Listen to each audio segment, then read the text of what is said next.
It's your girl Kashan Cookie Dough. Welcome back to my channel. If you like, comment, subscribe, sketchy vibes, and turn on post notifications. That way you get notified every time there's a piggity post, child. Yeah, so, okay, let's go back to talking about different situations in regards to the restaurant, different situations in regards to the hospital. Right now, I'm about to go in on the hospital, and just different things that came after that. So, because of the medicine-induced stroke, where I was not able to use the left side of my body, or wasn't able to use the restroom on my own. I was decathetered and Foleyed, which, if you don't know what that means, is pretty much they stick a tube in you to drain the pee out of you, or they just leave a tube in you and it just comes out and you're not even like aware of it coming out, right? And then I wasn't able to go number two for I wasn't able to go number two for 8 days. And everybody in the hospital at that point, definitely, even though there was no medical negligence. I mean, there was medical negligence. People were starting to get scared because they were like, well, then now this can start to poison her body. I mean, outside of the fact that I already had poison in my body, would sent me to the hospital because I was allergic to an ingredient that the restaurant gave me, and then the hospital themselves tried to give me that same ingredient multiple times. So it's crazy that it took my own poop poisoning me for anyone to like, but okay. And that's after they gave me multiple laxatives. I was taking about 2 to 3 laxatives a day at one point and still was not able to poop. Now, if you know me, I poop regularly. Like, okay, I know as a woman, it's a bit to talk about pooping, but pooping is natural. You're supposed to poop. I poop on before everything happened, I would poop a good 3 to 4 times a day. Like, my poop, like, very regular. So going from that to not pooping at all for 8 days, 8 days, 8 days with multiple laxatives and still not able to poop. I was like, y'all, something's going on. This doesn't make any sense. Like, I'm gonna need y'all to figure it out.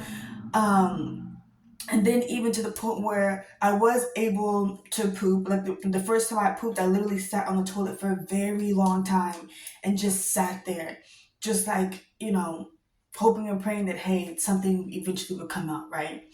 And I was actually able to poop on my own before I was able to pee.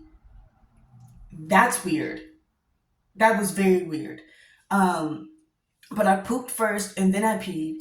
And then I did number two, then number one. And then but I would have to have help because I wasn't able to use the left side of my body. So I would have nurses come in and help lift me up to be able to stand on my right leg, to then be able to transfer over to the toilet. And they weren't happy about that. They weren't happy about the fact that they had to help me get to the toilet. They weren't happy about the fact that, they had to bring me back. Like, they weren't happy about any of it, right? None of it. And I remember being it's embarrassing. It's embarrassing to have that many people having to go and when I was just being Foleyed, having to go in and take it out, right? And because of what happened in the ICU, they had nurses, females. They told me only females would help with that because of what happened, right? But there were some male nurses that had to help me get up to be able to transfer over to the toilet. They'd walk off, but they did have some male nurses help with that because, obviously some of the men were stronger than the women. And I do remember when I got admitted back into the ER, they moved me from the front room, which is like as soon as you came into the ER, you come in and then there was the main desk, and then if you made a left, that's where I was. It was like a glass door, and it, had a curtain or whatever, and there was a camera right at the top. They had me there for the longest, right? That's where they, my blood pressure, when I got readmitted, my blood pressure had dropped again outside of like what it had already dropped to up in the main level. So it had dropped again, and instead of coming in and turning off the beeping to check on me, they turned off the beeping and then forced me, literally forced me out of bed and forced me to stand up. And there was a guy there, a very creepy looking man, really thick glasses, circle, really thick glasses, white man, older, very, like, his hair wasn't here, very low hair. And, I had my gown on, and his face was really close to like my knees, which is obviously really close to my vagina. And I'm just like, I'm trying not to be triggered again, but that, like, you have these thick glasses, look like magnifying glasses. Are you trying to look up my gown as you are trying to force me out of the bed and force me to stand up and force me to do PT after I just had a low blood pressure? You've got to be kidding me. You've got it. Like, so, and I was in extreme pain. And during that time, it's when I had a doctor approve me getting pain medicine. One of the nurses, refused to give me the pain medicine, and that's the same nurse that told me that she was upset because of the investigation that was open in the hospital. She's the same nurse that told, this is Karen, by the way, that told people not to feed me, not to go into my room, and not to help me. And then eventually, and I was even kind to her. One of the times I had to get up to help use the restroom, and she was an older woman. She was an older white woman. And she went to lift me up, and I was like, are you sure you got it by yourself? I don't want you to hurt your back. No, I got it. And then she ended up hurting her back, and then in turn blamed me and refused to feed me. When it's like, girl, I literally looked out for you. I'm already here hurting, no mobility on the left side of my body, having to have help to go use the restroom. And you're, okay. This is after, that happened after she denied me pain medicine that was approved by the doctor. They moved me back to the back room where now there's no cameras, and it looked like a prison cell. Honestly, it looked like a jail cell. It was much smaller, just very scary. I don't even know how that room was in the same room as the other hospital. It was in the back, and they have the name of, I guess the floor, whatever, they have a name on the wall, and that's the same area where the Asian nurse again had the man go in to turn the oh my goodness, low blood pressure machine off and walk out. That's where I had to eat crackers because they refused to feed me for 15 hours. And that was only because the nurse felt so bad that she was nice enough to give me crackers. She snuck them in. And that's where, when I had to use the restroom, they had someone come in to help me use the restroom, and one of the men, as I'm like wobbling, trying to balance on my right leg, literally forced me down and literally told me to sit. Literally pushed me down onto the toilet. And it's just like, but now because we're in the back and we're away from the cameras, it's just like, oh, okay, it's okay to abuse me furthermore. Back there is also where I had a social worker who was helping me because they tried to forcibly discharge me twice.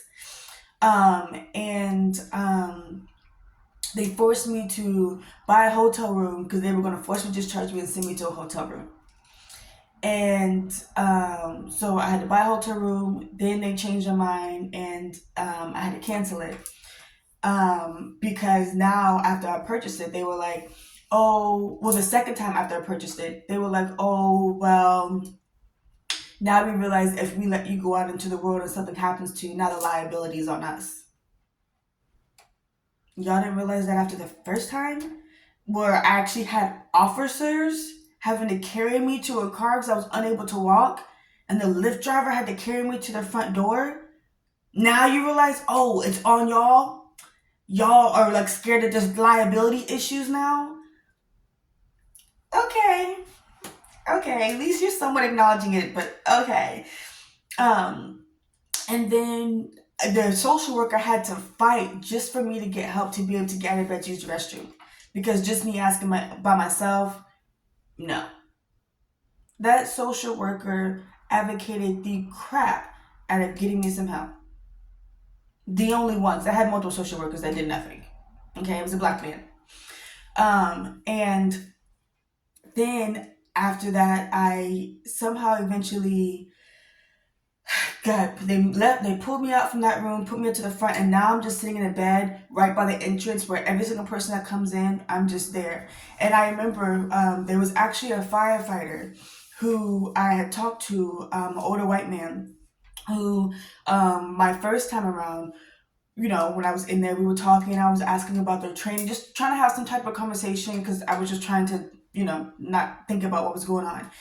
And he I saw him again when they came in. And at this point, I'm just in the front, so I'm talking to him, talking to his partner, and we're talking again about training and all this other kind of stuff. And then from there, they moved me to a different room, and that room is where I stayed until I actually got discharged from the hospital altogether and left with help, left the hospital bed, left in the wheelchair, and left with assistance. They actually got me a car that would take me in my wheelchair locked in from the hospital to where I was staying at the time.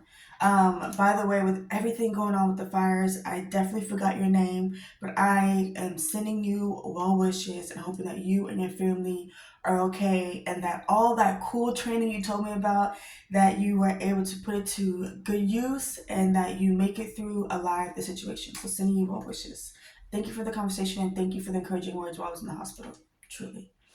Um, so yeah, but the one of the he wasn't even a nurse. He's one of the people that worked at the front desk answering the phones. He was the one that pushed me from the front area back to the back room, and his name was Steven. Steven literally goes, remember my name when you write your book.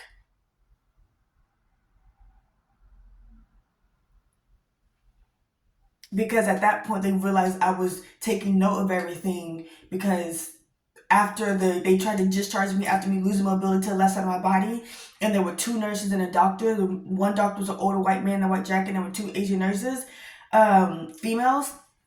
I told them, you can't forcibly discharge me like that. That sounds like a lawsuit. And then me saying the L word is the only reason I got to stay in the hospital and try to figure out what was going on. Which obviously, from that point they kept saying nothing was wrong, but something was wrong. I couldn't move the left side of my body, and the nurses down in the ER were scared to release me because if something happened, liability was on y'all. So something happened. Something was wrong.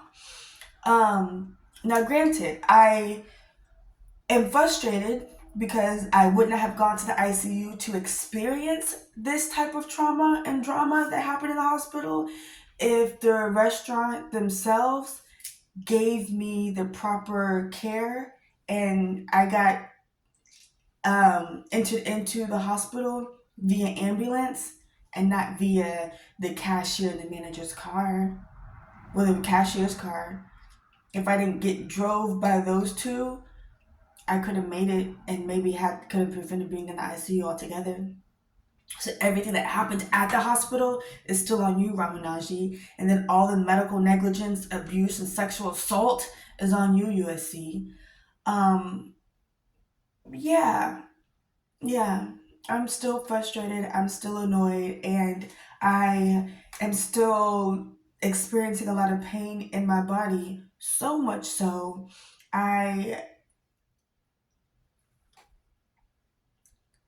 I am trying to figure out how to put my life back together, and the fact that the trust issues that I have from this situation has affected every aspect of my life, and I am trying the best. I'm trying to, with the best of my ability, figure out how to put my life back together. And I don't know what that looks like. I don't know really how to figure out how to take care of myself fully